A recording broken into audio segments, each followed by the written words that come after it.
இந்த கதை சீமாப்பூர் கிராமத்துல நடந்தது. அங்க பலவிதமான பறவைகள் ரொம்ப அடர்த்தியான ஒரு காட்டுல வாழ்ந்துகிட்டு இருந்துச்சு. அப்புறம் அங்க ஒரு கிளிராஜாவும் இருந்தாரு.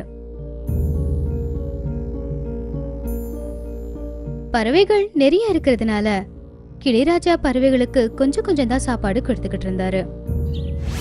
அப்படியே அந்த நாளுக்கான சாப்பாட அவங்க சாப்பிட்டுட்டோம் அப்படின்னு. ஆனா இது பறவைகளுக்கு சுத்தமா புரியவே இல்ல.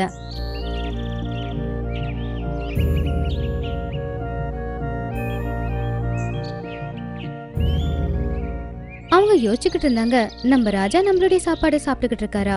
இப்படி யோசிச்சு அவங்க எல்லாரும் கவலையில இருந்தாங்க. அதனால ராஜாவோட நல்ல குணம் அவங்களுக்கு புரியவே இல்ல. அவங்க யோசிச்சுக்கிட்டு இருந்தாங்க, ராஜா ரொம்ப கெட்டவரு அப்படின்னு. பறவைகளுக்கு சரியா சாப்பாடு கொடுக்க மாட்டேங்கிறாரு, சாப்பாட்டுக்கு அவங்கள தவிக்க விடுறாரு அப்படின்னு.